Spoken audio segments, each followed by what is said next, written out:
Greetings, everyone. Thank you for joining us. My name is Brad Trimble. I'm the Director of Learning and Development for the Research and Planning Group for California Community Colleges. I'm joined today by Dr. Aeron Zentner, who is the Dean of Research, Analytics, Accessibility, Planning, Grant Development, and Institutional Effectiveness at Coastline College.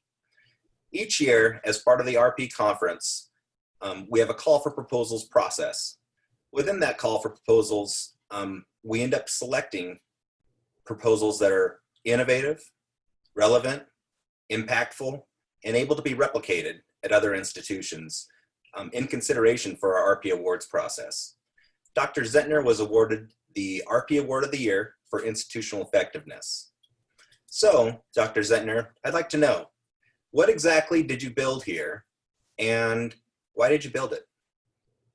So thank you, Dr. Trimble. I appreciate the question. So really building an infrastructure to strengthen data literacy is focused not just around one or two tools, but really focuses on the mindset and the culture of an organization. Primarily at Coastline College, what we did is we started with the baseline of really understanding who we are. We did that through a validated survey that we developed that focuses on 4 different aspects of understanding your, I would call it, level of maturity of data utilization. And so it looks at access or awareness, access, analysis, and action. And it has a variance in all those different factors to try to measure where the gaps exist in your institution. So for example, like in Coastline's institution, everybody was aware that data existed. In addition, they knew what to do when they had it. They understood, like if one shared a trend with them to say, hey, here's where gaps exist. What kind of action plans or responses can we do with that? But where we found where we fell a little bit short or could strengthen our maturity or grow a bit was in the areas of access and analysis. So we first started this journey by developing out something called data labs. Data labs was really built around inviting individuals and having focused hands-on experiences with data.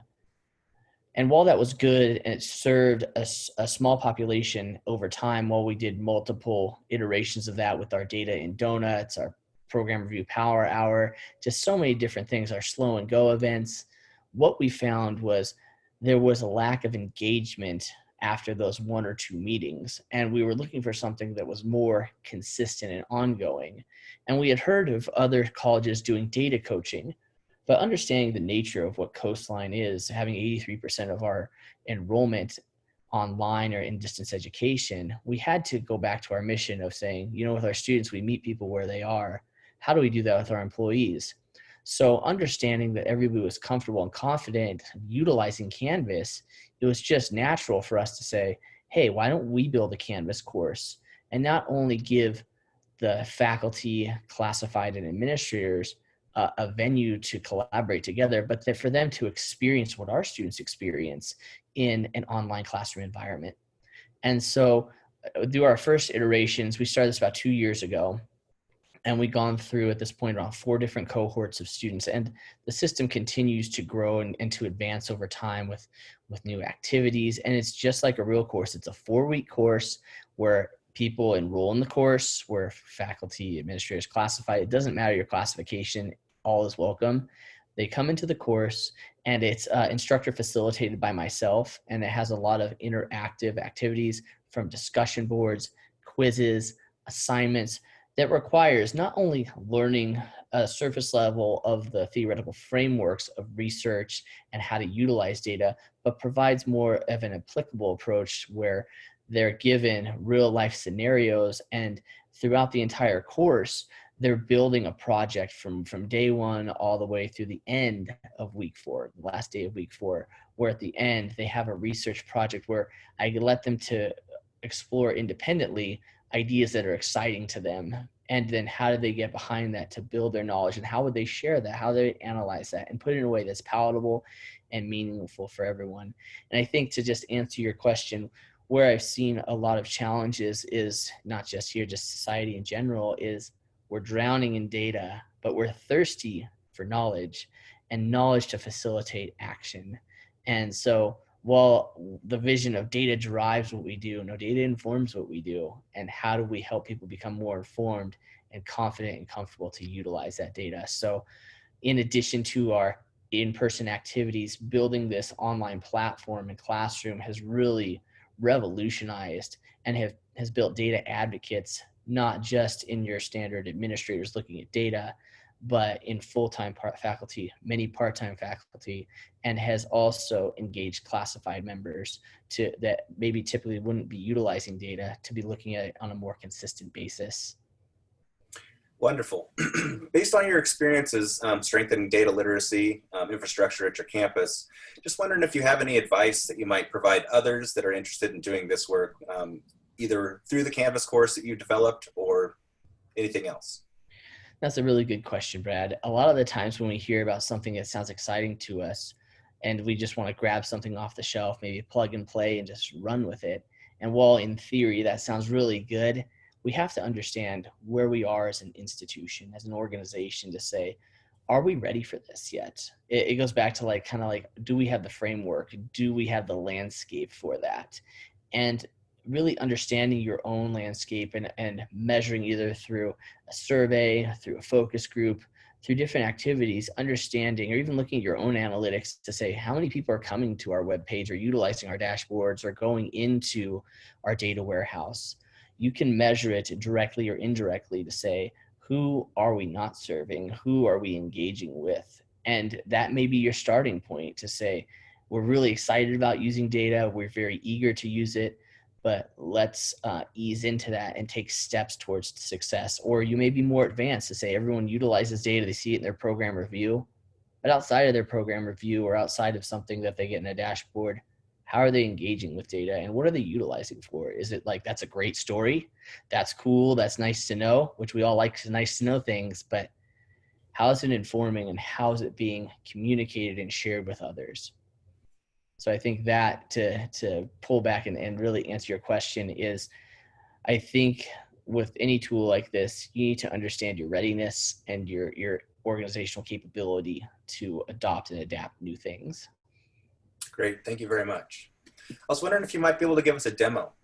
So we can. Oh, definitely. No, that would be great. So I will just take you through a very surface level kind of overview of what it is and then where you can obtain it yourself. It's free for everybody on Canvas Commons. In addition, I had the opportunity to actually work with the Chancellor's office and everybody at the OEI and the foundation to develop out a self-paced course that anyone can download if you just don't have the capacity to actually instruct or facilitate the course yourself. But for right now, I will share my screen with you to share my Canvas shell. So let me go with that.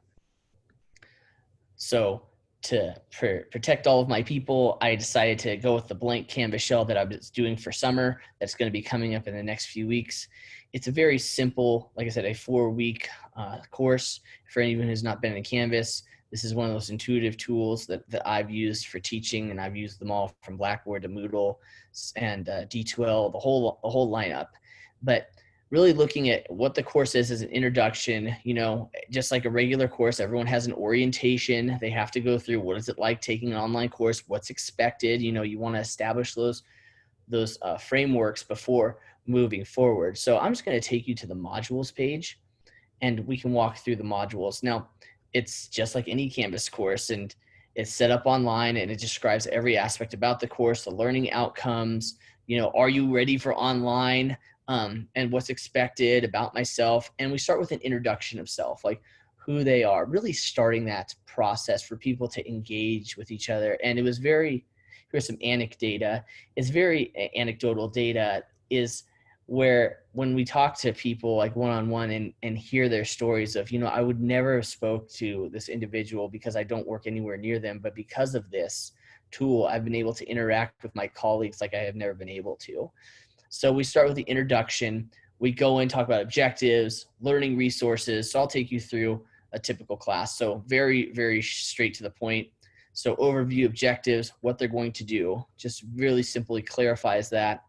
It goes into, I write all my lectures similar to my other courses And so I wrote a very short lecture on data analytics, and what a data culture looks like, provided some relevant, and I update these every term, resources, a few videos, and that's really the content where we focus on.